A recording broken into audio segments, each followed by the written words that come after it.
Hello guys, welcome to the state services classes. और जो हमने टॉपिक अपने छोड़ रखी थी, जो इंडस्ट्रीज के बारे में पढ़ रहे थे, तो नेक्स्ट अपना जो टॉपिक आता है वो आता है केमिकल इंडस्ट्रीज का। गाइस देखिए कि केमिकल इंडस्ट्रीज भी काफ़ी बहुत एक इम्पॉर्टेंट टॉपिक है, क्योंकि केमिकल इंडस्ट्रीज का मतलब कि वो इंडस्ट्रीज जो केमिकल बेस्ड हो, जो केमिकल के बेस से बनती है इंडस्ट्रीज, उनको कहते हैं केमिकल बेस्ड इंडस्ट्रीज। तो अगर गाइस हम अगर इन केमिकल इंडस्ट्रीज की बात करते हैं, तो इस केमिकल इंडस्ट्रीज में जनरली देखो क्या क्या आता है। देखो जी, अब देखो केमिकल से जनरली हम क्या-क्या जैसे जनरली जो मेन जो इंडस्ट्री जानी जाती है, इसमें लाइक फर्टिलाइजर्स हो गया, तो फर्टिलाइजर्स में नाइट्रोजन बेस्ड इंडस्ट्री, जैसे नाइट्रोजन के लिए जो एनपीके फर्टिलाइजर होता है, वहाँ फर्टिलाइजर्स बनाने के लिए हम लोग इनका यूज़ करते हैं। तो और ये जो फर्टिलाइजर बेस्ड इंडस्ट्रीज होती हैं, जो कि केमिकल इंडस्ट्रीज है, तो ये इंडस्ट्रीज जो है ग्रीन रिवॉल्यूशन में एक बहुत ही बड़ा प्रोमिनेंट रोल प्ले किया है ग्रीन रिवॉल्यूशन के सक्सेसफुल होने में। ठीक है, तो ये याद रखिएगा। तो जनरली इंडिया में हमारा पोटास नहीं मिल पाता है, तो हम पोटास जो है इंपोर्ट करते हैं वेस्ट एशियन कंट्री से, लाइक बेरूत हो गया, बेरूत यमन हो गया, है ना, एंड सीरिया हो गया, यहाँ पोटास वगैरह ज़्यादा मिलता है। ठीक है, तो ये याद रखिएगा। और भी हम क्या बनाते हैं, जैसे प्लास्टिक्स बनाया, एडहेसिव बनाया, पेंट एडहेसिव मतलब जो जैसे फेविकॉल और फेविक्विक टाइप का हुआ, पेंट्स हम बनाते हैं, डाइज बनाते हैं, नाइट्रिक एसिड हो गया, एल्कलीज हो गया, सोडा एस हो गया, सॉप्स एंड डिटर्जेंट्स हो गया। सॉप्स एंड डिटर्जेंट्स तो अपने डेली यूज में आता है, आपको पता ही है ना कितना सॉप्स और डिटर्जेंट्स का हम डेली आजकल यूज करते हैं। कॉस्टिक सोडा हो गया, और भी बहुत सारी चीज़ें हैं जो कि काफ़ी वाइडली यूज़ होते हैं ओवर द कंट्री, जो केमिकल बेस्ड इंडस्ट्रीज होती हैं। तो याद रखिए, केमिकल बेस्ड मैंने फर्टिलाइजर्स पे ज़्यादा एम्फेसिस करके आपको बताया, सो दैट कि आप जान सके कि कितना रोल हो सकता है केमिकल बेस्ड इंडस्ट्रीज है। ठीक है, उसके बाद से कुछ ऑर्गेनिक केमिकल्स इंक्लूड जो पेट्रोकेमिकल्स होते हैं। पेट्रोकेमिकल्स यानी कि पेट्रोल वाले, जैसे अब देखो पेट्रोकेमिकल्स क्रूड ऑयल अगर आया, तो उससे भी हम बहुत सारे यू नो आइटम्स को रिमूव कर सकते हैं, बहुत सारे आइटम्स को मैन्युफैक्चर कर सकते हैं। जैसे उसके बाई प्रोडक्ट होते हैं जो पेट्रोकेमिकल्स के होते हैं। इसमें अगर हम बात करते हैं, तो इन पेट्रोकेमिकल्स का यूज़ करते हैं फाइबर्स बनाने में, सिंथेटिक फाइबर्स। आज जो कपड़े जो सस्ते मिलते हैं, जो ₹100 के जीन आप देखा होगे कहीं-कहीं, जो वीकली फेयर लगता है, वहाँ आपने देखा होगा ₹100 में 2 शर्ट्स भी मिल जाती हैं। ये because of the plastic, because of the petrochemicals. तो इंडिया में जो ये रिफाइनरीज़ होते हैं ना, पेट्रोकेमिकल के जो रिफाइनरीज़ होते हैं, they are responsible for the, और they are contributing for the synthetic fibres. Synthetic rubber, है ना, अब पेड़ वाला रबर कितना कॉस्टली हो सकता है, बट रबर का यूज कहाँ नहीं है ना। रबर गाड़ी से लेके इनफैक्ट एवरीवेयर रबर का हम यूज करते हैं। प्लास्टिक्स हो गया, डाई हो गया जो आप कलर करते हो, ड्रग्स और फार्मास्यूटिकल्स। ड्रग्स मतलब कि जो केमिकल्स बेस्ड से ड्रग्स जो बनते हैं, जो पेट्रोकेमिकल से ड्रग्स, वो नहीं जो उड़ता पंजाब में वो लेके पीता है। ड्रग्स मीन्स दवा। ठीक है, दवा एवं दारू, तो दारू का वो मतलब मत समझिएगा आप। ठीक है जी। तो ऑयल रिफाइनरीज, ये जो है, ये सब जो प्लांट्स होते हैं नियर द ऑयल रिफाइनरीज होते हैं। ऑयल रिफाइनरी, जैसे एक अगर मैं बात करूं, दिल्ली के नियर वाला सबसे नियरेस्ट ऑयल रिफाइनरी कौन है, वो तो मथुरा रिफाइनरी है। अभी हम बात करेंगे उसके बारे में, कहाँ कहाँ ये होता है। तो the chemical industry is its own largest consumer. भाई इसके अपने अपने खुद बड़े कंज्यूमर होते हैं, बेसिक केमिकल्स, और फिर आगे इनको प्रोसेसिंग के लिए ले जाते हैं, और वेरियस इनका यूज हो जाता है, लाइक एप्लीकेशन है इनका बहुत सारे, एग्रीकल्चर में डायरेक्टली यूज हो जाता है। ठीक है, तो ये आप एक बार देख लीजिएगा। यही जो भाई मैंने आपको फर्टिलाइजर इंडस्ट्रीज का बताया था कि नाइट्रोजन बेस्ड होता है, एनपीके जो डालते हैं, बताया ना, इंडिया की जो सॉइल है ना, there is a lack of the nitrogen. तो वो नाइट्रोजन के लिए हम एनपीके का फर्टिलाइजर यूज करते हैं। तो फर्टिलाइजर इंडस्ट्रीज के लिए ये हो गया। तो ग्रीन रेवोल्यूशन में इसका काफी प्रोमिनेंट रोल था। तो जहां पे सक्सेसफुल जो एक्सपेंशन हुआ ग्रीन रेवोल्यूशन का, because of the fertiliser industries, because in the fertilisers we manufacture the fertiliser so that the green revolution can get successful. So for such example we can say that Gujarat हो गया, तमिलनाडु हो गया, उत्तर प्रदेश हो गया, पंजाब हो गया। Generally ये गुजरात और तमिलनाडु वाले पार्ट्स में इसका एक्सपेंशन अब हो रहा है धीरे धीरे। ठीक है, Uttar Pradesh, UP, Punjab, Kerala contribute towards half of fertiliser production. यहीं पे सबसे ज्यादा प्रोडक्शन होता है। ठीक है, और उड़ीसा में भी होता है, राजस्थानियों को लिए भी राजस्थान में भी होता है, बिहार में भी होता है। बिहार में एक और एक है उसका बरौनी का, जो वहाँ पे आसपास आई थिंक बरौनी है। ठीक है, दिल्ली, एमपी एंड कर्नाटका में भी होता है। ठीक है, तो फर्टिलाइजर इंडस्ट्रीज का याद रखना, it is a very most important industries. ठीक है, बट नाउ अभी गवर्नमेंट इम्फेसिस कर रही है कि भाई आप ऑर्गेनिक फार्मिंग करो, बिकॉज ये फर्टिलाइजर की वजह से बहुत सारा पॉल्यूशन हो गया है। अभी रिसेंटली एक नीम कोटेड यूरिया भी आया था, आपने शायद सुना होगा, नीम कोटेड यूरिया। ये नीम कोटेड यूरिया पे क्या होता है कि नीम कोटिंग कर दी जाती है, तो उसके बहुत सारे डिफरेंट रीजन है।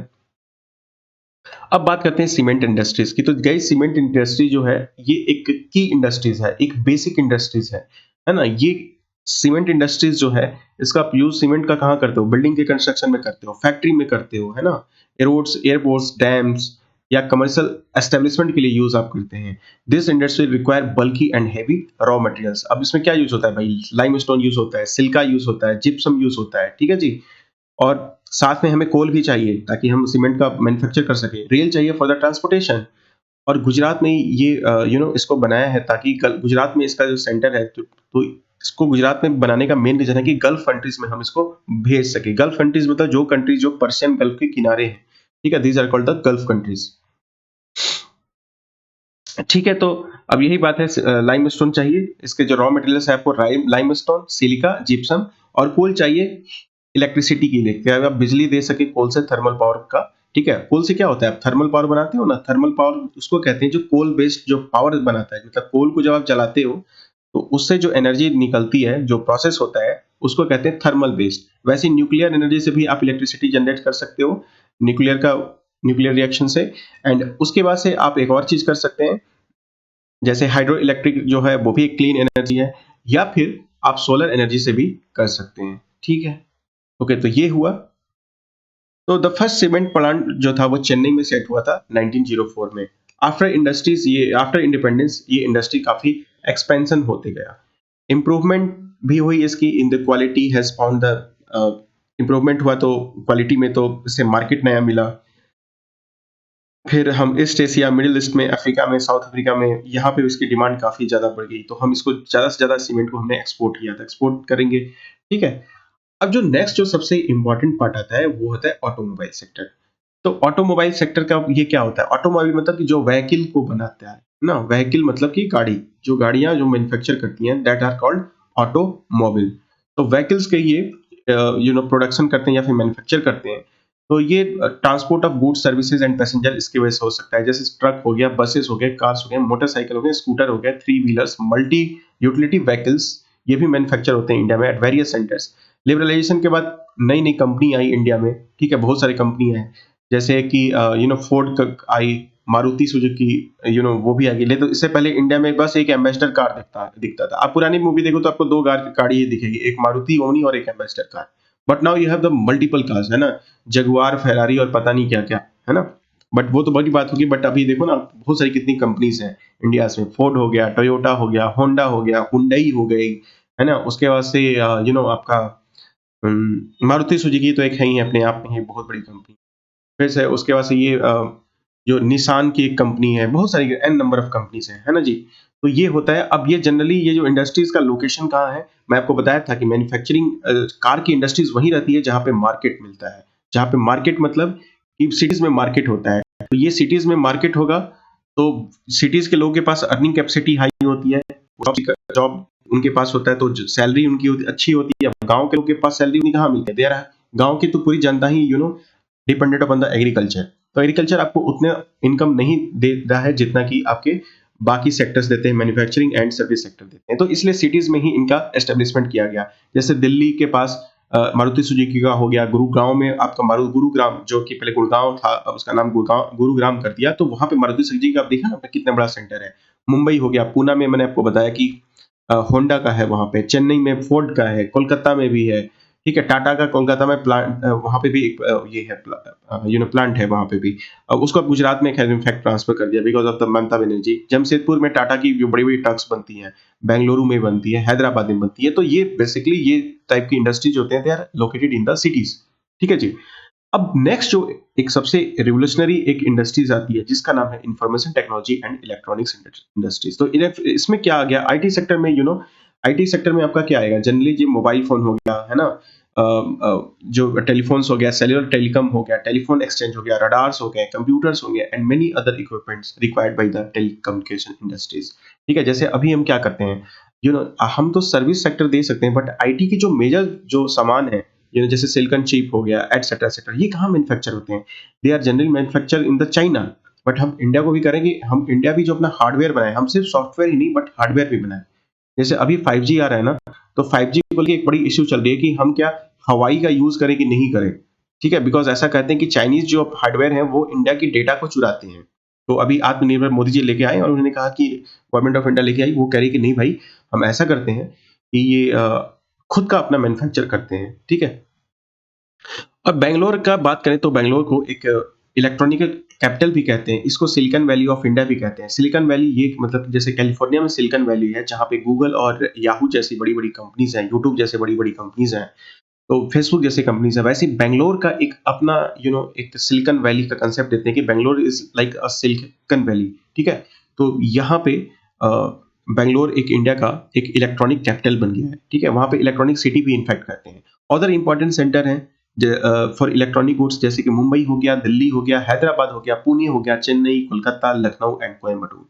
द मेजर इंडस्ट्री कंसंट्रेशन की अगर बात करें तो वो बेंगलुरु में है, फिर नोएडा में है, मुंबई में है, चेन्नई में है, हैदराबाद में है, पुणे में है। इस इंडस्ट्री का जो major impact of this industry has been on employment generation. अब इससे क्या अल्टीमेट सबका गोल क्या है भाई? एम्प्लॉयमेंट जनरेट करो। तो ये भी एक एम्प्लॉयमेंट जनरेट करती है। कंटिन्यूड ग्रोथ हार्डवेयर और सॉफ्टवेयर का is the key to the source of the IT industry in India. यही एक आईटी इंडस्ट्रीज का एक मेन एक कंटिन्यूड ग्रोथ दिखाता है, ठीक है?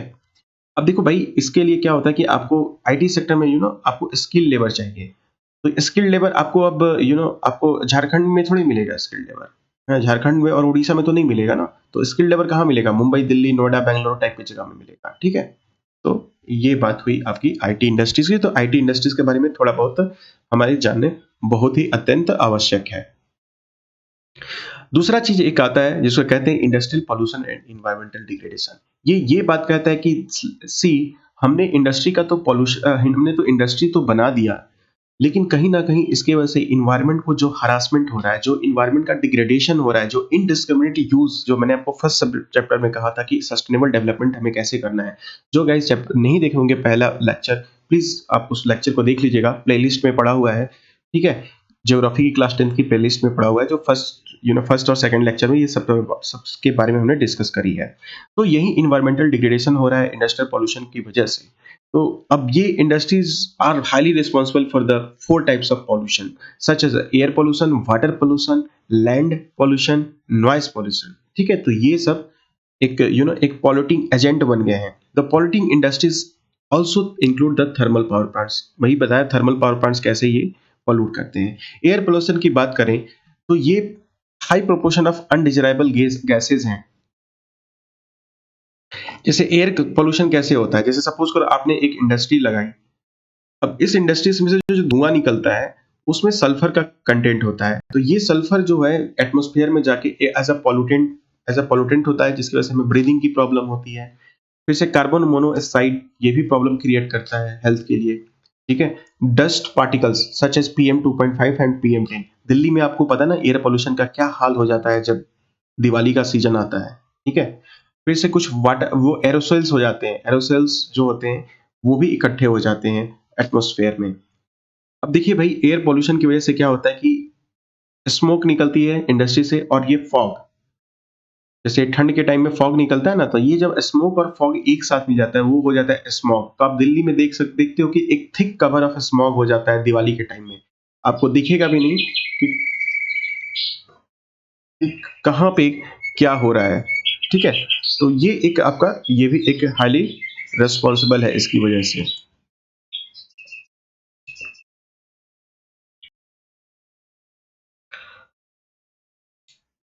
तो ये जो एयर पोल्यूशन होता है एरोसोल्स की वजह से होता है, स्मोक, और ये जब फॉग मिल जाते हैं तो ये स्मोक क्रिएट करता है। ये जो स्मोक होता है, आप दिल्ली के अगर आप रहते हो तो दिल्ली में ये एक काफी थिंक ब्लैंकेट एक थिक ब्लैंकेट कवर क्रिएट हो जाता है पूरे आसमान में, एक पूरे डिस्टेंस पे। तो इससे एक तो पॉल्यूशन का लेवल तो काफी इंक्रीज होता है, साथ साथ विजिबिलिटी भी रिड्यूस हो जाती है, और इसकी वजह से रोड एक्सीडेंट हो जाता है, ठीक है? ये एयर पोल्यूशन की वजह से आपको बहुत डिजीज हो जाती